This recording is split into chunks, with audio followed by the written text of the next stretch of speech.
मजलिस इत्तेहादुल मुस्लिमीन के सदर व रुकन पार्लियामेंट हैदराबाद बैरिस्टर असदुद्दीन ओवैसी की हिदायत पर मजलिसी नामपल्ली रुकन असम्बली मोहम्मद माजिद हुसैन ने मुतासरा ख़ानदानों से मुलाकात की। वाज़ेह रहे कि सऊदी अरब में एक बहुत ही अफसोसनाक हादसा पेश आया जिसमें एक बस हादसे में बहुत से लोगों की मौत हो गई। मजलिसी नामपल्ली रुकन असम्बली मोहम्मद माजिद हुसैन ने कहा है कि हम हुकाम के साथ राब्ते में हैं और मजलिसी रुकन पार्लियामेंट असदुद्दीन ओवैसी भी कौंसलेट जनरल ऑफ इंडिया जिद्दा से राब्ते में हैं। उन्होंने कहा है कि हम सोगवार ख़ानदान से राब्ते में हैं और बाद अज़ा उन्होंने मुतासरा ख़ानदानों से मुलाकात करते हुए ताज़ियत का इजहार दिया और उन्हें पुरसा दिया और साथ ही उन्होंने ये भी कहा है कि आप तन्हा नहीं, हम आपके साथ हैं। अस्सलाम वालेकुम। आज रात में एक दर्दनाक हादसा मक्के से मदीने की जो हाईवे उस पर हुआ है और जिसमें जब तक खबर मिली कि 40 से ज़्यादा लोग उसमें शहीद हुए हैं, जिनका इंतकाल हुआ है। ये लोग उम्रा कर मदीने की ज़ियारत के लिए निकले थे और जब ये दर्दनाक हादसा उस रोड पे हुआ है, क़रीबन नामपल्ली हल्के से जो मुझसे लोगों ने राब्ता किया है, क़रीबन 20 से ज़ायद ऐसे मेंबर्स जो उस हादसे में थे, उनके फैमिली मेंबर्स ने हमसे कोऑर्डिनेट की है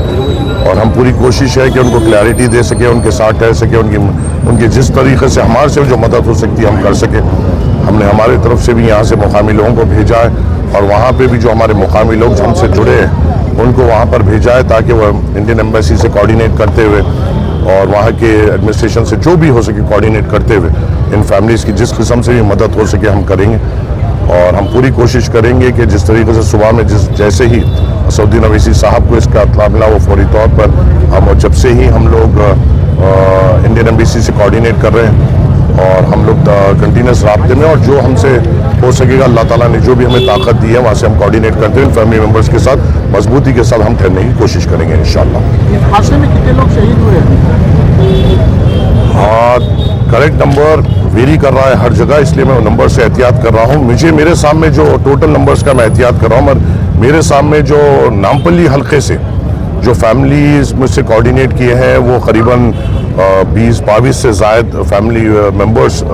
नामपल्ली कॉन्स्टिट्यूंसी से ताल्लुक़ रखते हैं, तो उनके फैमिली मेंबर्स हमसे राब्ते में हैं और हम पूरी कोशिश करेंगे कि हम उनके साथ ठहरते हुए पूरी तौर पर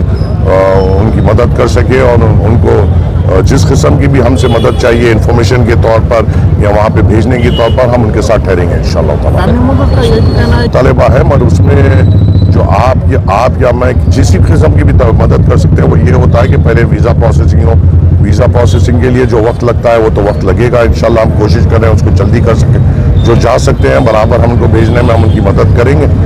और ये भी बात हमें याद रखनी चाहिए वो सऊदी अरेबिया है, वहाँ का इंतज़ामिया अलग होता है, वहाँ के रूल्स अलग होते हैं, वहाँ के तौर तरीक़ेकार अलग होते हैं। वहाँ पे आप जिस तरीके से हमें यहाँ पे फ्रीडम है शायद उस तरीके से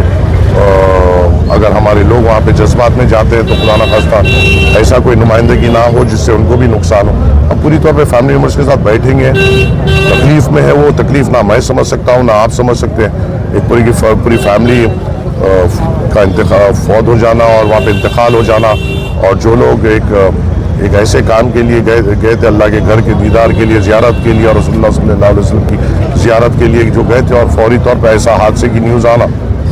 तो ये फैमिलीज़ के लिए दर्दनाक है और वो बहुत ज़्यादा फैमिली स्टेट ऑन शॉक है। हमें उनके साथ बैठना पड़ेगा, उनको समझाना पड़ेगा, उनको हालात बताना पड़ेगा और उसके बाद वो खुद बेहतर पोजीशन में रहेंगे एक फ़ैसला लेने में और जो भी वो फ़ैसला लेंगे उसमें हम उनका साथ देंगे इंशाअल्लाह।